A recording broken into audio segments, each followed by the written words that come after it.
So hello guys, this is Maruf Hassan Abir from One Life back again with another new video. তো বন্ধুরা, আজকের ভিডিওটা মূলত কি নিয়ে হচ্ছে সেই আকাঙ্ক্ষিত ভিডিও, চূড়ান্ত ভিডিও যে আমি আমার বাইক এবং এই বাইকটার আমি একটা আজকে ফুল রিভিউ দিব এবং আপনাদেরকে স্পেসিফিকেশন বা এই গাড়িটা চালানোতে আমার রাইডিং এক্সপিরিয়েন্স কি বলে সেটা আপনাদের সাথে শেয়ার করব। তো দেরি না করে চলে আসুন, ফার্স্ট আগে ইন্ট্রোডিউস করিয়ে দিই বাইকটা আসলে এটা কি গাড়ি। লেক্সমোটো R9 হচ্ছে একটা ইউকে বেসড কোম্পানি এবং এটার আসলে ইঞ্জিন মানে রিগেল যারা ইঞ্জিন ম্যানুফ্যাকচার করে সেটা হচ্ছে চায়না ম্যানুফ্যাকচার, বাট ওভারঅল গাড়িটাকে কোনোভাবে চায়না গাড়িও বলা যাচ্ছে না বা কোনোভাবে ইউকের গাড়িও বলা যাচ্ছে না, বলতে গেলে এটা কম্বো হাইব্রিড ভার্সন আর কি।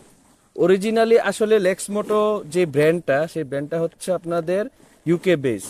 এখন গাড়ির স্পেসিফিকেশন সম্পর্কে আমি বেশি কথা বাড়াবো না, কারণ আপনারা এসব স্পেসিফিকেশন গুগল করলেই জানতে পারবেন।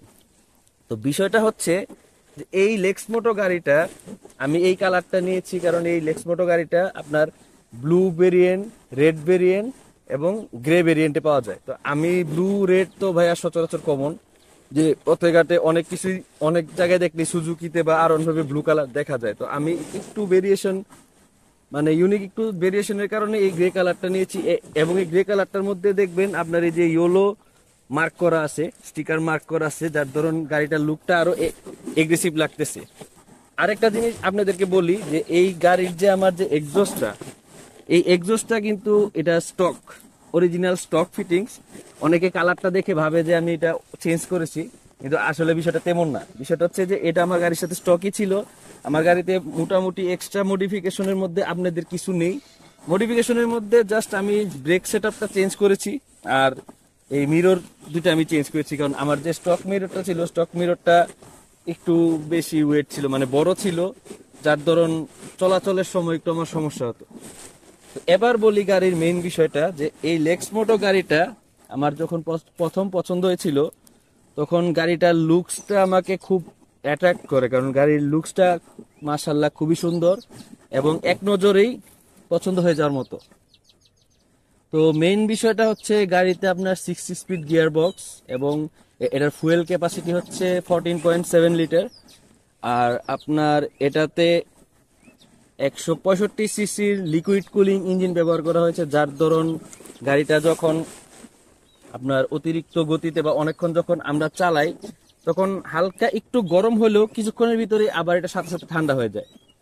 আর এটার ফ্রন্ট টায়ারে দেওয়া আছে আপনার 110/70 এবং পিছনের রেয়ার টায়ারে দেওয়া আছে 140/70। তো যার ধরুন যখন আমরা একটু মানে হাই স্পিডিং বা কর্নারিং এ যখন যাই তখন এই মোটা চাকার কারণে দেখা যায় যে ফ্রিকশনটা খুব ভালো থাকে রোডের সাথে। আর এটার ব্রেকিং সিস্টেমটা নিয়ে যদি আমরা একটু বলি, ব্রেকিং সিস্টেমটা CBS braking system, combined braking system. ABS CBS breaking সম্পর্কে ভাইয়া সবাই জানেন, নতুন করে বলার কিছু নেই। বাট এই ধরনের চায়না সেগমেন্ট বা এই ধরনের অন্য ব্র্যান্ডের গাড়ির মধ্যে সিবিএস ব্রেকিংটাতে আমি যে তফাৎটা আমি বুঝতে পারছি, ধরেন ফ্রন্ট ব্রেকটা যখন আমি চাপ দিই কোনো একটা হঠাৎ করে ইমার্জেন্সি সিচুয়েশনে, তখন দেখা যায় সামনেরটা যদি 60 রেশিওতে ধরে তাহলে পিছনের দিকটা 40 রেশিওতে ধরবে। তো জিনিসটা হচ্ছে এরকম যে 60-40 রেশিওতে ধরার কারণে আপনার ফ্রন্ট টায়ার অথবা ব্যাক টায়ার কোনোটাই স্কিড করার কোনো চান্সেস নেই, দুর্ঘটনা থেকে আপনারা এড়াতে পারবেন। তারপরে হচ্ছে যে গাড়ির যেই উচ্চতা, আপনার গ্রাউন্ড ক্লিয়ারেন্স আপনার 750 মিলিমিটার। 750 মিলিমিটারের কারণে দেখা যায় যে যখন আমরা বসি, আমার হাইট হচ্ছে 5'5", তো 5'5" যখন আমি বসি, আমি আপনাদেরকে বসিয়ে দেখাই। এই যে যখন আমি গাড়িটাতে বসলাম, এই যে আমার দুই দিকের পা মোটামুটি একদম কমফোর্ট ভাবে আমি গাড়িটাতে পা রাখতে পারছি এবং গাড়িটা ঠিকভাবে ব্যালেন্স করতে পারতেছি। এবং স্পোর্টস বাইক সম্পর্কে ভাইয়া অনেকের যেই ইয়াটা থাকে, কি বলে এটাকে, মানে যেই একটা কোশ্চেন থাকে যে স্পোর্টস বাইক যখন চালানোর সময় যখন আমরা লিন হইতে হয় অনেককে, তো এই গাড়ির যে বিষয়টা যে আপনার যে গাড়ির যে শেপটা, এই যে দেখেন আমি যখন বসলাম সোজাভাবে বসতে পারছি, তেমন কোনো একটা লিন হইতে হয় নাই। যেমন আমরা দেখি যে R15, ইয়ামাহা R15 বা GSX-R যেভাবে এভাবে বসতে হয়, সেই ক্ষেত্রে একটু ব্যাক পেনের ইয়া থাকে। তো তারপরে এটা হচ্ছে যে মনে করেন আপনার যেই বসার কারণে আপনি যখন অনেকক্ষণ ধরে রাইড করবেন, আপনার এই হাতের কবজি বা কোনোই বা ব্যাক পেন করার চান্সেস মোটামুটি কম। আর এই বাইকের মেইন বিষয়টা হচ্ছে ওয়েটটা খুবই পাতলা। বাইকের ওয়েটটা হচ্ছে আপনার অনলি 130। এই ধরনের একটা স্পোর্টস বাইকের আপনার ওয়েটের ক্ষেত্রে অনেকটা বড় অ্যাডভান্টেজ।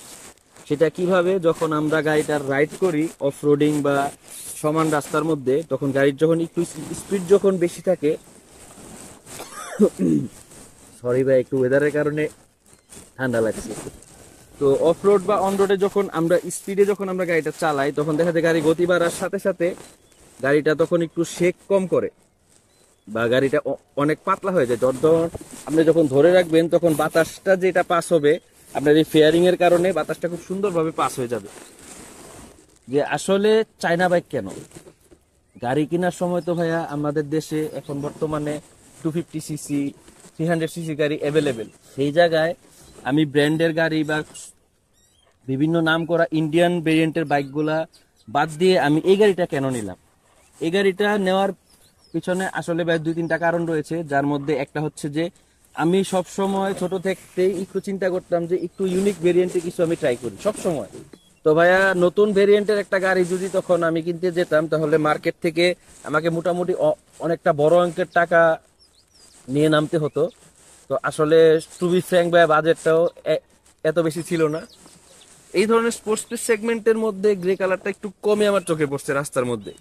তো যার ধরুন ভাবলাম যে ঠিক আছে, এই গাড়িটা যেহেতু ইউনিক একটা গাড়ি, এই গাড়িটাই নেওয়া যাক আর গ্রে কালারটাই নেওয়া যাক। তো তারপর কিনা হলো, আর আজকে তো বাইক আমার কাছে। যাক, এই বাইকটা মোটামুটি কিনে চালিয়ে আমি মোটামুটি অনেকটা স্যাটিসফাইড, এবং এখন পর্যন্ত আমি মেজর কোনো সমস্যা ফেস করতেছি না। কারণ অনেকেই বলে যে চায়না বাইকের আজকে এই সমস্যা কালকে সেই সমস্যা, ভাই এরকম কিছু না। আসলে বিষয়টা হচ্ছে যে আমি যেটা বিশ্বাস করি ভাই, একটা বাইক একটা মোটর যান আপনার ডিপেন্ড করবে আপনি কিভাবে সেটাকে মেনটেন করে চালাচ্ছেন। আপনি যদি রাফ টানাটানি করেন বা উল্টাপাল্টা ওভার স্পিডিং করেন, এখন ভাই মেশিন জিনিস, তো তার উপরে যখন আপনি ফোর্স দিবেন সে নিতে না পারলে তো সে নষ্ট হবেই। এগুলো হলো সুবিধা। এবার একটু গাড়ির অসুবিধা সম্পর্কে বলি, কারণ সুবিধা বললেই তো মানুষ মনে করবে নিজের গাড়ি দেখে সুবিধা করতেছে, বিষয়টা আসলে তেমন না।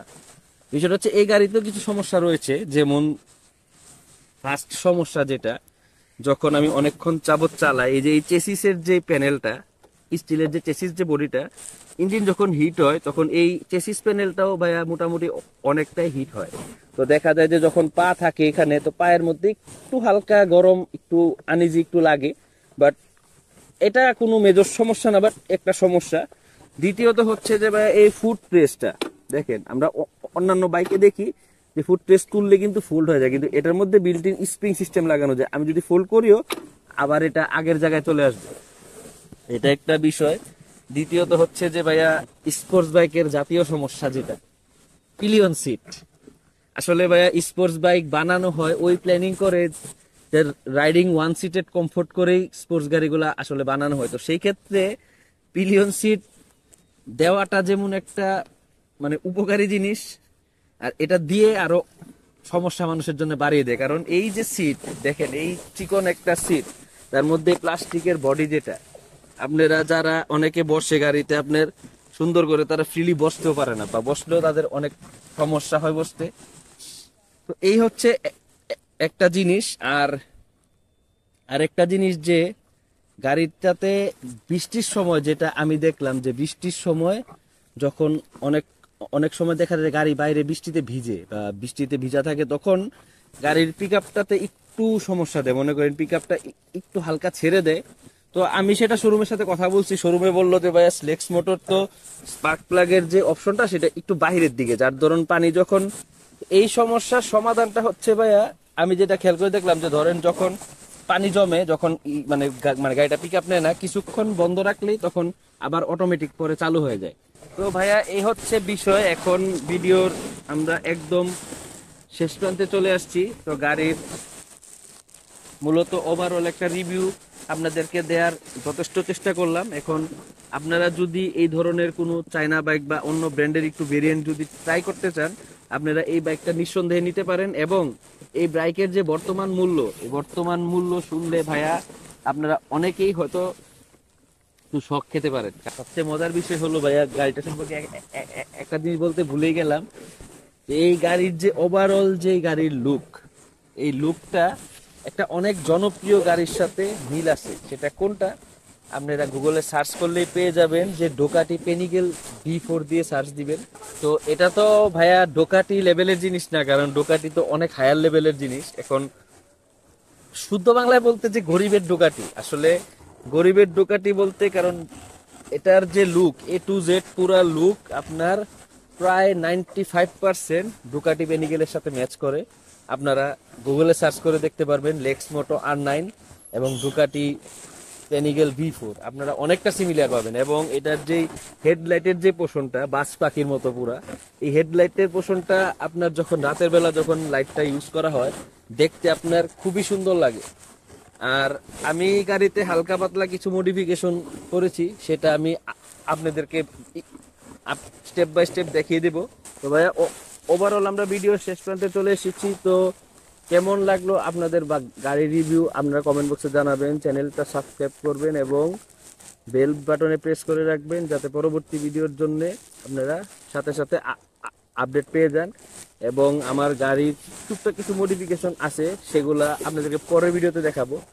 ওয়েট করবেন, কারণ এরপরের ভিডিওটা খুব আকর্ষণীয় হবে। এবং যখনই ভাইয়া গাড়ি চালাবেন, আমি সবসময় একটা কথা মাথায় রেখে গাড়ি চালাই, বা একটা কথা মাথায় রেখেই আমি সবসময় ভিডিও বানাই, যে ভাইয়া একটা বাইক একটা ছেলের জন্য ইমোশন, সেটা আমরা জানি। কিন্তু এই ইমোশনটাকে অনেক সময় আমরা অতিরিক্ত আনন্দের কারণে এরকম হয়ে যায় যে তখন আমরা কন্ট্রোলের বাইরে চলে যাই। তো এটা আসলে করা যাবে না। বিষয়টা হচ্ছে যে ভাইয়া, বাইক একটা স্বপ্ন, স্বপ্নটাকে সুন্দরভাবে যদি আমরা মেনটেন করতে চাই, তাহলে আমাদের কি করতে হবে? আমাদের করতে হবে সেফ রাইডিং। অলওয়েজ যখন আপনারা গাড়ি চালাবেন, কারণ আপনি গাড়ি চালাবেন, নিজের সেফটি আপনার কাছে, পাশের জনের সেফটিও আপনার কাছে। আপনি যতটুকু গতি কন্ট্রোল করতে পারবেন, ততটুকু গতি আপনি গাড়িতে তুলতে পারবেন বা তুলবেন, এটাই নিয়ম।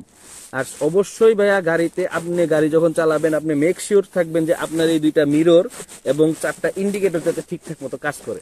কারণ এই এই দুইটা জিনিস কিন্তু ভাই আপনার রাইডিং এর জন্য খুব দরকারি একটা জিনিস।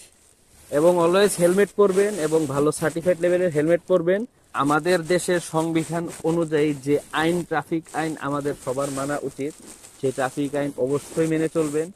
এবং যদি কোনোদিন ভুলেও আপনার দেশকে কোনোভাবে পুলিশ আটকায় বা কোনোভাবে চেক করার জন্য দাঁড়া করায়, সব সময় আইন শৃঙ্খলা মানুষ থাকে, তাদের সাথে অবশ্যই ফুললি কোঅপারেট করার চেষ্টা করবে। কারণ ওনাদের কাজ ওনারা করবে, আমাদের কাজ আমরা করব, সবাই মিলেই আমাদের দেশটাকে সুন্দরভাবে গড়ে তুলতে পারবো। তো ভাইয়া, আজকে আর কথা না বাড়াই, এই ছিল গাড়ির রিভিউ। ভালো লাগলে কমেন্ট করবেন, লাইক দিবেন, শেয়ার করবেন, সাবস্ক্রাইব করবেন। এবং এই গাড়ি সম্পর্কে যদি কোনো তথ্য জানা থাকে, আমার ইউটিউব চ্যানেলের কমেন্টে আপনারা যোগাযোগ করবেন। এবং ফেসবুক পেজও আমার ওয়ান লাইফ দিয়েই, তো আপনারা চাইলে সেখানেও সার্চ দিতে পারেন। এবং আমি বিদায় নেওয়ার জন্য ভাই বলবো, again this is Maruf Hasan Abir from one life. এবং আমি ব্যাক করব খুবই অতি শীঘ্রই কোনো নতুন ভিডিওতে। টিল দেন, আল্লাহ হাফেজ।